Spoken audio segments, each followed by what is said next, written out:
Hey guys, welcome to my channel. For those that don't know me, my name is Taylor, and this is my 2004 Hyundai Tiburon. This is everything I've done to my car in the past 2 years of ownership. If you want to know how you can do all these modifications to your Tiburon, then check out my YouTube channel as I have how-tos on every single one of these modifications. Let's get right into it. Starting with one of the most obvious modifications that we have here, we have new rims and tires. My current wheel setup is wheels from Cosmos Racing. They are XT206R rims, and I'm sitting on Goodyear Eagle Sport tires. The sizing on these rims are 18-inch by 9.5 wide. When I first bought the car and I wanted to get wheels, I knew instantly that these were the rims I wanted to go with. I think they suit the car perfectly, and I really love the deep offset that they have. Unfortunately, I got them in black. I don't like black rims. However, I got these used off Facebook Marketplace for a good price that I couldn't pass up, and I'm just going to decide what color I'd like to paint them at a later date when the rest of the car is finished. As you can see, these are quite big wheels for this car, and you don't really need anything too wide because this car isn't pushing too much horsepower. However, I was really just going for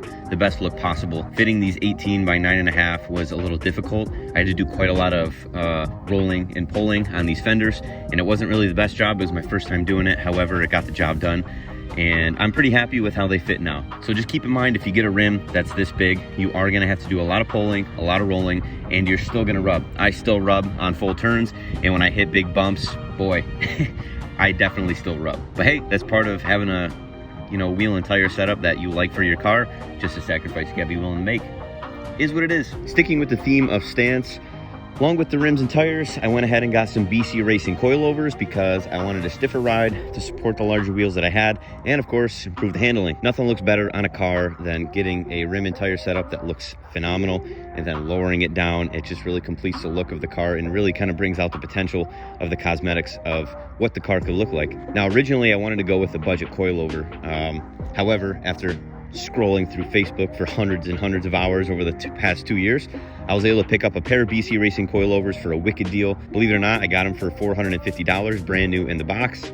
Some guy had them for sale for quite a long time and kept reducing his price, and I just shot my shot. And fortunately, he took the offer, and couldn't be more happy with how they perform, what they look like, and just a really screaming deal. So I guess I lucked out on that. And I have to say that after getting the coilovers dialed in to the ride height that I wanted, the stiffness, and as well as the camber and ride height and everything else, they ride phenomenal. Are they stiff? Yeah, it's a coilover, but I really think it's probably the closest ride you're gonna get to OEM without sacrificing the comfort of a nice smooth ride. Okay, next up we have the VIS Racing carbon fiber hood. Now I have to say that a lot of stars aligned with this project and budget build that I'm doing. I was able to pick this up for free. I know a lot of people are probably gonna be mad when I say that, but yes, I picked this up for free from a guy who had a whole bunch of Tiburon parts that he just wanted to give away because he had them in his garage for like 6 years or something crazy like that. And I just happened to be at the right place at the right time. Now, I did restore this. When I got it, it was in really rough shape, and it looks better than what it did before, but honestly, I'm really not happy with the job that I did on this carbon fiber restoration. Unfortunately, the clear coat that I was using wasn't spraying correctly out of the spray can, because I had it tilted down a certain way, and with that particular can, I guess you couldn't spray it that way. So there's streaks everywhere on this thing. So at some point, I'm gonna have to restore this again.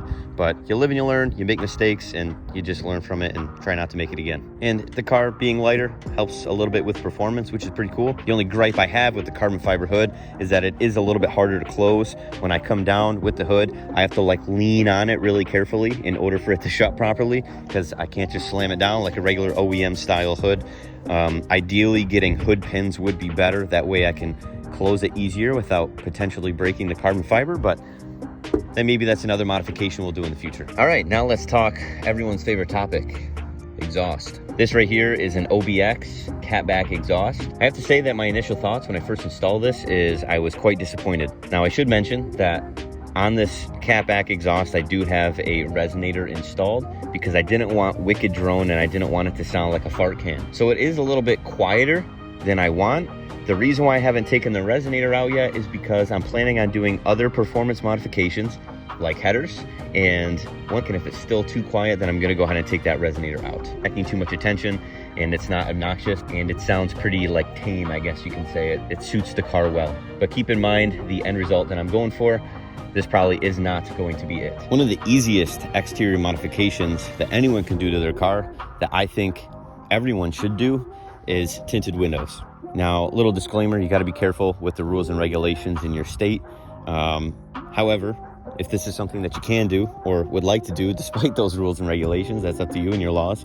Well, I think window tint is something that completely changes the look of the car. I think it just ties everything in together. It's a super cheap modification to do. I recommend just hiring someone to do it. I was able to get the front driver and passenger door, the rear quarter window in the back, and the rear done for under $200. I mean, you just can't beat the price that completely changed the look of the car. So if you're looking for a really easy modification to do and you're on a budget, I highly recommend tinted windows. All right, that's gonna go ahead and conclude the exterior of the car.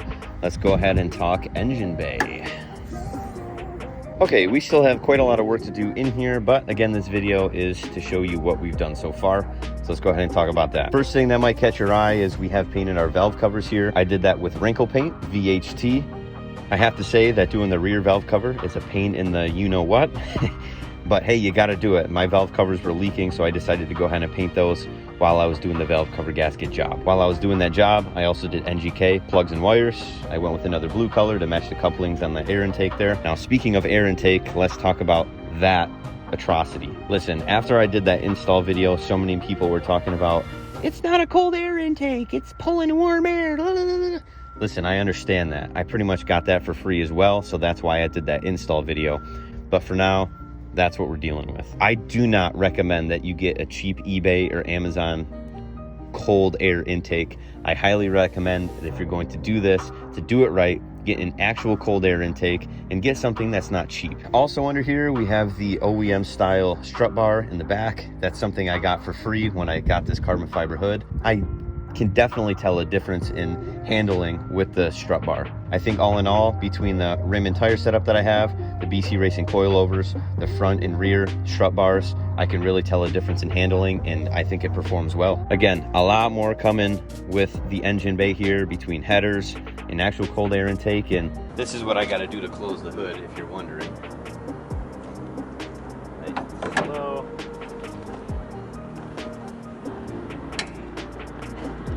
That's it. All right, let's go ahead and finish up with the interior.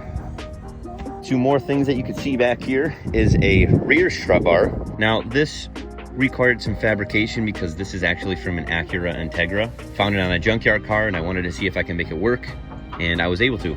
So it ended up working out really good for my case.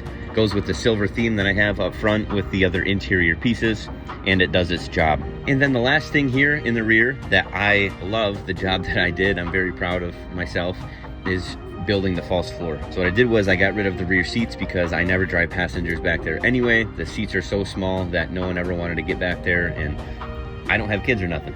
So what I decided to do was get rid of the rear seats and put in a false floor. That way we can continue the look of almost having like an extended trunk back here. Gives you more cargo space, and I really just think it completes the look of having a true two-door coupe. Didn't do anything crazy back there, like put speakers in and, you know, kind of like what a Fast and Furious car would look like. I don't really care for that type of look. I just wanted it to look clean and simple. It's really easy to do. I built that out of the wood, got some carpet for 20 bucks from Lowe's, and called it a day. So if that's something that you want to do, it's really easy. Go ahead and watch that tutorial video. The interior of the car is super basic. I haven't done a lot of modifications that make it look different than OEM. I like the clean OEM look, so I replaced a couple interior trim pieces here because my handles broke off both inside and outside. So I replaced those with some silver trim pieces to match the rest. In the front of the car, I have a touchscreen Planet Audio radio. And then I also replaced the shift boot with a custom one that I did myself. That just happens to be a drawstring bag with an elephant print on it, and I decided to replace the leather one because it was old and cracking and looked terrible. But other than that, we really have no other modifications up here. I'd like to do some things like floor mats. I'd like to get an aftermarket steering wheel, maybe some LED interior lights. But other than that, I like just having a clean, basic interior that's good for daily use. The last thing I'd like to say about this car is that, quite honestly, I hate the way the car looks right now. That's just my honest opinion. I hate the way all the colors tie in together. I don't like the black, I don't like the orange. And disclaimer, by the way, I didn't put this orange on. This was already on there when I bought the car, and I thought it was vinyl at first, but this is paint. So I can't just take this off. So if I'm gonna take it off, I pretty much have to paint the whole car, which I'm planning on doing anyway. But I just hate the way the car looks. Kind of looks like a Kellogg's Frosted Flakes car, Tony the Tiger car, and I hate it. but I'm keeping the vision. I have a lot of concepts in my head of what I want the end goal to look like. I do get a lot of comments on the way the car looks right now. People saying that they hate it, blah, blah, blah, whatever. Well, that's okay, because I have an end vision of what I want the car to look like in my head, and it's for me, and it's not for you. So it is what it is, but I just wanted to let you guys know that this is not the final colorway. This is not the way I want the car to look. In fact, I want the car to look so damn good that when people see it, people say, that's a Tiburon? Are you kidding me? A lot of people have a lot to say about KTMs and Hyundais and Kias and everything else. Well, quite frankly, who cares what the brand is? If you like the car and you make it look a certain way, I think you can make any car look awesome.